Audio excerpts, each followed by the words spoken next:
Merci Philippe. Bonjour à toutes, bonjour à tous, chers consoeurs, chers confrères. Je suis très fier de vous accueillir ici pour la première fois à Marseille sous ma présidence.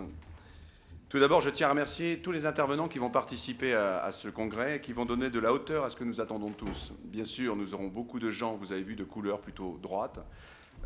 Beaucoup de gens ont été invités à gauche et ont décliné l'invitation, non pas toujours pour des raisons dogmatiques, je dis bien toujours, mais aussi pour des histoires de calendrier, dont M. Véran est à Cham et serait venu, puisqu'on a bu des bières dans un train pour aller à La Rochelle, et on s'est très bien entendu. Et Mme Génisson, que nous avons rencontrée, je la remercie, c'est la seule sénatrice de gauche qui a accepté de nous rencontrer, eh bien, aurait pu venir, mais son calendrier ne pouvait pas. Donc, ce n'est pas simplement pour des raisons politiques que les gens ne sont pas venus. Une journaliste m'a dit l'autre jour, Monsieur Henry, vous avez du lourd à votre congrès. Waouh, je dis pourquoi du lourd? Ah, il me dit quand même, vous avez Fillon, vous avez Estrosi, vous avez Nora Berra, vous avez Revel. Les autres, ils n'ont rien chez eux. Et c'est là que je me suis rendu compte que le SML était sur la bonne piste, que nous traçons tous ensemble un sillon profond. Lors de ce congrès, beaucoup de sujets seront abordés sur les échanges nombreux, et les échanges seront nombreux et constructifs. La plupart de ces échanges porteront bien sûr sur l'avenir de notre profession, la médecine libérale. Un avenir qui se dessine dans un temps très contraint. Je vous l'annonce, la loi va re-rentrer à l'Assemblée nationale très rapidement début novembre, va être votée à l'arraché mi-novembre. Donc nous devons nous réveiller. Il y aura logiquement un grand mouvement en novembre. Je vous demande de bloquer vos calendriers et d'être prêts à bouger et aller à Paris pour le montrer. Cela ne vous a pas échappé, au hasard du calendrier, la semaine prochaine commencent aussi les élections et la campagne officielle, ou plutôt la non-campagne, parce que vous avez peut-être vu passer les messages, il est interdit de communiquer librement pendant la campagne électorale. Vive la France. On l'appelle ça un paradoxe. Heureusement, il y a une pré-campagne, elle se clôture demain, dimanche soir, après-demain plutôt, dimanche soir. Cette pré-campagne, nous l'avons faite tous ensemble.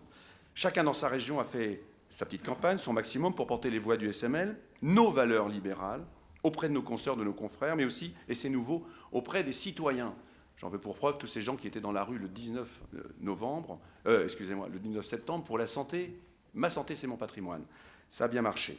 Le message que nous portons est sans ambiguïté, à la fois pour les libéraux, puisque vous êtes en danger, mais aussi pour les citoyens. L'avenir de leur santé est menacé.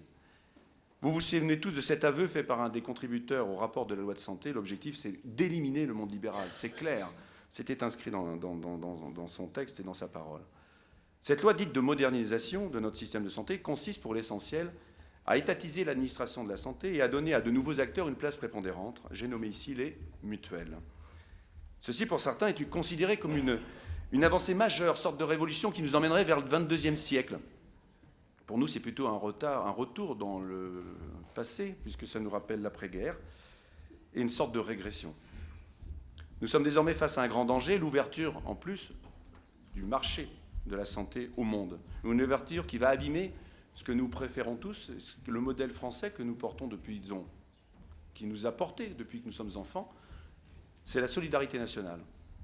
Il nous est impossible de laisser faire. C'est pas possible, ça. Et pourquoi? Au-delà des manifestations, des tracts et des slogans qui nous occupent depuis 9 mois, maintenant, nous devions au SML de proposer un vrai programme alternatif à ce fameux virage ambulatoire qu'on a nommé hier soir le mirage ambulatoire. Nous devons proposer une alternative à la prise de pouvoir par ces administratifs de l'organisation de nos cabinets, de la mise sous tutelle de nos libertés, de l'installation, de la prescription, de l'enfermement du patient et des soignants dans des réseaux, et de notre capacité à faire et à entreprendre. C'est maintenant modèle contre modèle, et notre combat n'aura de cesse. Le calendrier sera long, très long, jusqu'aux élections présidentielles de 2017, et vous comprenez pourquoi tous les politiques viennent vers nous, puisqu'il y a une grande échéance qui attend tout le monde.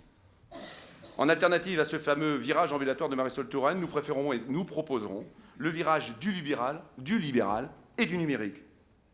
Pour décliner l'ampleur de ce virage, nous avons bâti ensemble un programme. Je dis ensemble car vous avez été plus de 1000 à répondre en 48 heures à un sondage que nous avons lancé de plus de 50 questions. En général, quand il y a 50 questions, tout le monde se barre. Eh bien non, vous êtes restés, vous avez répondu, et en 2 jours, on savait exactement ce que vous vouliez. La synthèse de ces échanges a donné naissance à ce programme. Ce programme se compose simplement en 3 axes: comprendre, combattre, construire. C'est les 3 lettres du SML. On fait tout en 3 au SML. Comprendre, c'est comprendre notre profession qui évolue avec la jeune génération, à composante féminine. Elle arrive, 53% des nouvelles installations sont féminines. 44% de notre profession est féminine installée. Et tous les ans, 1% de plus. En 2020, nous serons 50-50. Et je compte bien que notre syndicat le soit aussi. La moyenne d'âge des médecins libéraux qui monte, malgré tout. Comprendre, c'est aussi le changement induit par le vieillissement de la population. Et oui, on est arrivé au papy-boom. La montée des pathologies chroniques. Le monde libéral en a déjà pris conscience. Et fait, et déjà se coordonne, mais sans moyens. Qui ici n'a pas appelé un jour son pharmacien, son kiné, son infirmier? Qui ne s'est pas retrouvé au pied d'une petite grand-mère Alzheimer dans la maison? Qu'est-ce qu'on fait de mamie? Comment on va faire pour la garder là? Pour le SML, c'est à la CNAM de doter tous les médecins et tous les professionnels de santé de moyens conventionnels pour prendre en compte ce changement. Ce n'est sûrement pas aux ARS et aux communautés professionnelles territoriales de santé, vous voyez le truc, c'est dur à dire, hein, de nommer les acteurs et les lieux de la coordination. Je rappelle que la ministre, lors de la commission des comptes de la santé, a dit ce seront les communautés médicales, professionnelles territoriales de santé qui nommeront les lieux de la coordination. Sous-entendu pour elle, il y a des lieux de coordination, l'acte de coordination n'existerait pas. Comprendre, c'est aussi comprendre le virage du numérique. C'est cet enrichissement de la palette d'outils que vous avez qui fera de notre virage libéral un virage numérique. Mais ces évolutions nécessiteront un accompagnement fort, parce que ce n'est pas facile. On a tous un smartphone dans notre poche ou un truc qui ressemble à ça, et on a tous des applis dessus, et globalement, on rame pour s'en servir. Mais avec tout ça, on pourra faire des belles choses. Maintenant, au SML, chacun d'entre vous doit participer à ce virage du libéral et du numérique. J'espère que vous l'avez compris. Si vous ne vous réveillez pas, si vous n'entrez pas dans ce virage, si vous ne vous modernisez pas, si vous ne regroupez pas intellectuellement, vous êtes mort. D'autres vont le faire pour vous. J'ai parlé des mutuelles. Ils sont prêts à vous piquer tout ce que vous avez chez vous. Combattre, et oui, nous sommes aussi des combattants. Nous combattons ce que certains veulent faire de nous, simplement des ouvriers du soin, au service d'une santé étatisée et low cost, et ça, c'est pas moi qui l'ai dit, c'est la mutualité française, aux mains des groupes financiers qui cherchent à briser notre couple, le couple que nous composons dans nos cabinets tous les jours, le couple médecin-patient. Nous combattons depuis sa naissance cette loi de santé, une loi liberticide et antilibérale. Nous combattons tout ce qui entrave et érode notre plaisir de l'exercice libéral, tout ce qui existe déjà et qui ne fera que s'aggraver. La liste est longue, accrochez-vous, hein. Harcèlement administratif, contrôle incessant des caisses, demande de justification, cartes vitales qui ne marchent pas ou qui ne sont jamais renouvelées, les indus ponctionnés, certains tiers payants jamais honorés, des courriers accusateurs, entre Crestor et Zétrol, les pressions psychologiques de tous ordres, dont nous sommes quotidiennement victimes. Il y en a marre. Le SML prône une sanctuarisation de la médecine libérale. Dans certaines régions, par exemple en Île-de-France, la pression monte tellement. Ils ont raison d'avoir peur, car aux yeux de tous, le médecin sont simplement devenus un bien de consommation ou de contribution comme un autre. Vous êtes un produit, une utilisation, rien d'autre. La liste est tellement longue que nous crions tous ensemble, et j'espère que vous avez crié « Kafka revient, ils sont devenus fous ». Au SML, nous ne laisserons pas faire. Et c'est pour ça que nous sommes passés dans la troisième phase, celle de construire. Moi, j'entends trop de syndicats dire « Faucon, Yaka, Faucon, Yaka ». Et oui, mais qu'est-ce que tu fais, mon pote, pour que ça change? Est-ce que tu peux m'écrire un programme, m'écrire un objectif, et ensuite passer à l'action? Eh bien, au SML, c'est l'action qui doit prédominer, ce n'est plus la pensée. La pensée, nous l'avons tous, nous avons fait tous bac plus 12, nous sommes un trésor de science, mais bon Dieu, il faut accoucher de ce trésor de science pour que ça devienne de l'action. Et c'est ça que je vous demande à tous dorénavant. Construire, nous combattrons, c'est sûr, mais pour construire ensemble. Le SML sera une vraie force de proposition pour reconstruire un système de soins efficace fondé sur les libéraux, en contact quotidien avec les patients et au plus près du territoire, puisque depuis 50 ans, vous le faites dans la Convention. Nous sommes tous convaincus ici que le travail en équipe ouverte est la réponse à la prise en charge du vieillissement et des pathologies chroniques en augmentation exponentielle. Vous devez faire cette phrase vôtre. Mais la médecine libérale ne s'envisage pas qu'entre médecins.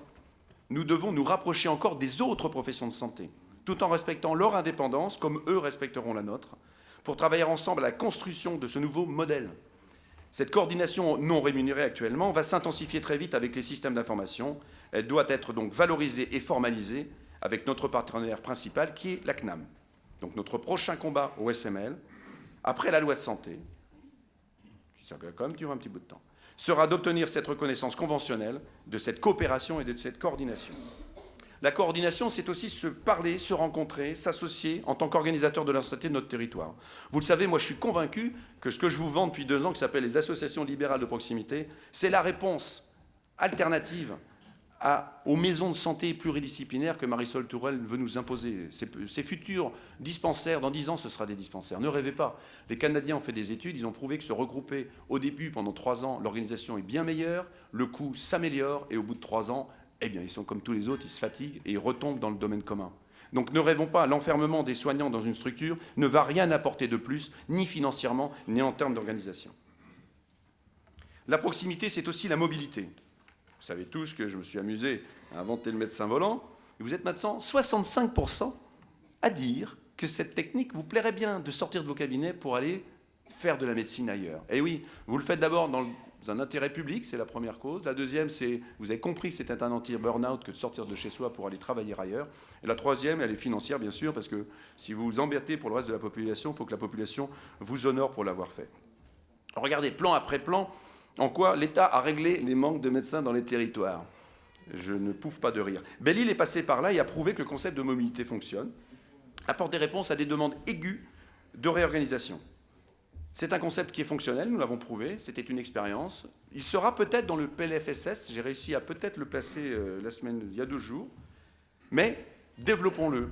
Dites que vous voulez de cette nouvelle médecine, dites que vous voulez sortir, dites que vous voulez inventer des nouvelles techniques. Ils seront porteurs. Pour l'instant, ils croient juste que vous êtes simplement bon à faire du soin dans vos cabinets enfermés. Ils n'imaginent pas que vous ayez des envies d'expansion. Bien sûr, ces axes structurants ne seraient rien sans les nécessaires revalorisations que nous demandons. Et je vais attaquer les secteurs. Eh bien, nous avons actuellement 3 secteurs. On va en inventer un 4e et on va faire le ménage. Le secteur 1, vous le connaissez tous, il faut le revaloriser. Et ça, on a un nouveau système qu'on vous entendrez discuter aujourd'hui. Je pense que nous pourrons obtenir des consultations à 42 à 45 à partir du moment où nous accepterons de perdre certaines consultations qui n'ont aucune valeur. Mais ne vous inquiétez pas, le budget est fait et on vous l'expliquera au cours de la journée.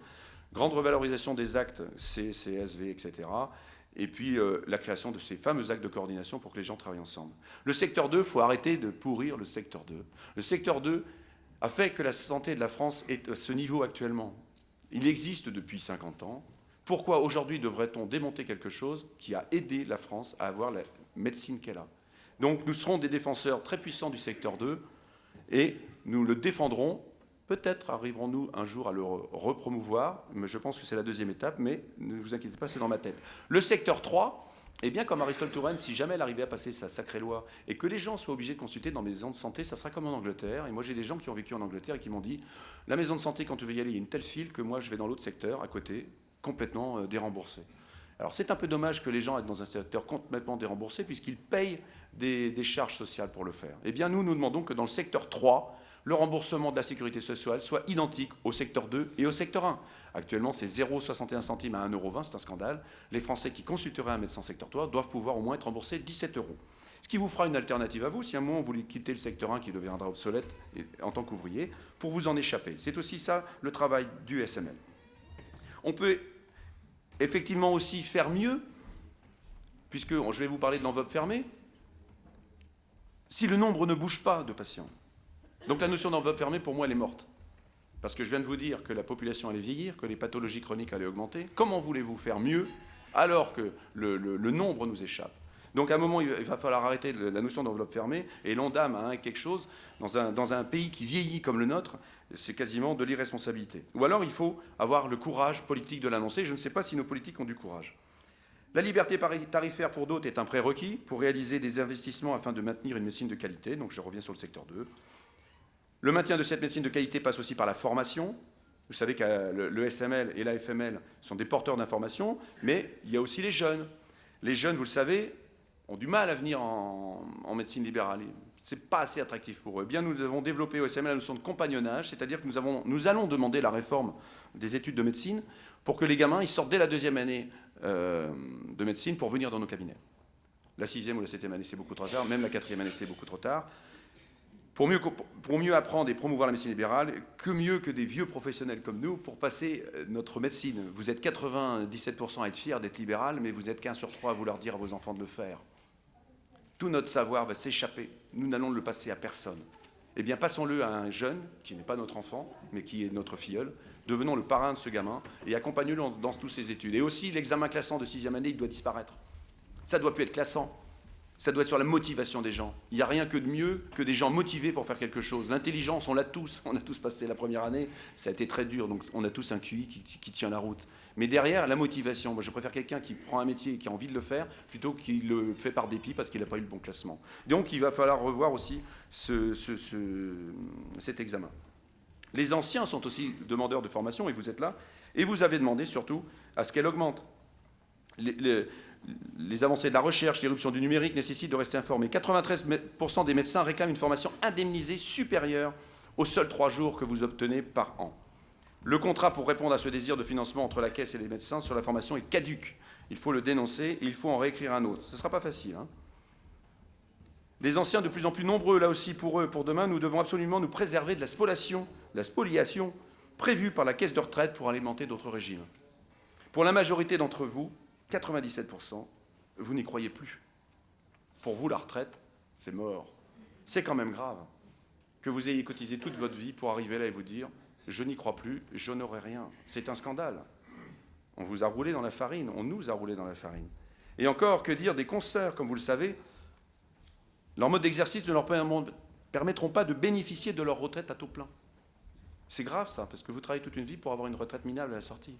Et je ne parle pas des pensions de reversion qui sont spoliées aux femmes ou aux hommes de ceux qui travaillent dans notre métier à partir du moment où ils ont investi, ils ont quelques revenus. Pire, comme il a été déjà fait avec d'autres professions, le gouvernement est tenté de libérer par décret les réserves du régime complémentaire de la CARMF. Nous ne pouvons laisser faire cette spoliation. Il nous faut, entre autres, renégocier le PCV, ex-ASV, pour maintenir l'équité et la pérennité de notre système de retraite. Mais tout ça, vous le savez, ne sera possible que si le SML demain est fort. Voilà. Majoritaire dans les instances, et dans toutes les instances, qu'elles soient régionales, nationales, ordre, etc., et à commencer bien sûr par les URPS. Les élections URPS, c'est à la fois la garantie que nous aurons voix au chapitre en région, de façon puissante, pour copiloter la politique de santé, et nous opposer bien sûr à l'application de mesures inacceptables promulguées par la loi de santé. Les élections URPS aussi nous donnent la garantie d'être entendus au national. Nous nous sommes tous battus pour avoir le maximum de suffrages de nos confrères. Tous battus pour faire passer les valeurs du SML, qui sont les vôtres. Tous battus dès le premier jour contre la loi de santé et le tiers payant généralisé.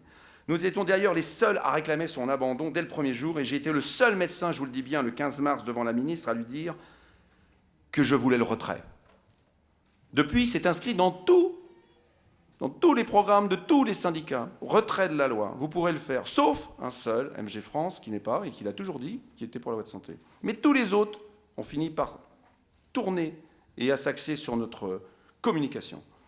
Si nous voulons que la médecine libérale continue d'exister, nous devons nous battre et combattre les tenants d'une médecine étatisée, administrée par des technocrates.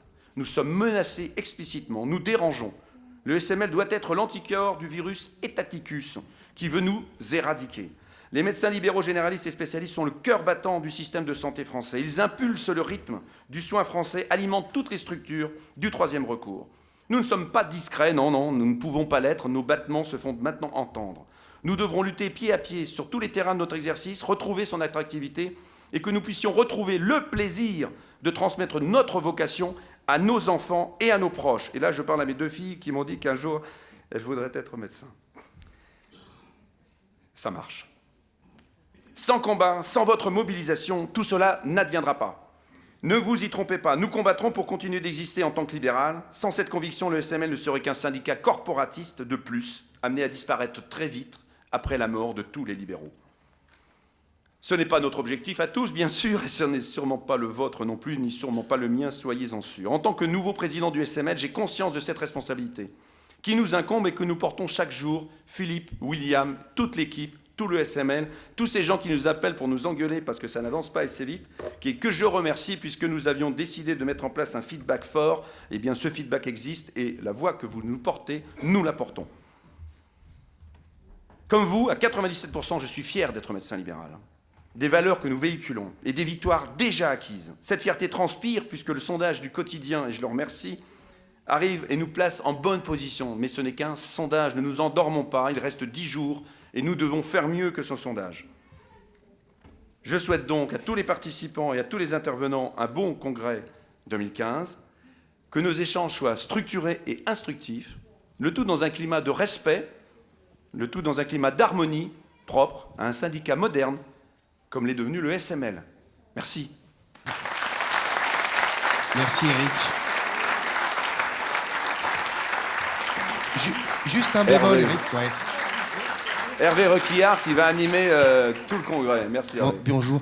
Juste un bémol, dans le dossier de presse de la ministre hier, le médecin mobile, il l'attribue au Pays de Loire. Donc il faudra rendre à César ce qui appartient à Éric Henry, visiblement. Voilà. Oui, mais alors au SML, on a une conviction, c'est qu'on s'en fout de savoir qui fait du moment que l'idée est venue de nous. Et voilà, effectivement, n'oublions pas, mon fils s'appelle César, mon deuxième Oscar, et je saurais me réattribuer les trophées qui sont les miens. Bien vu. Alors on est...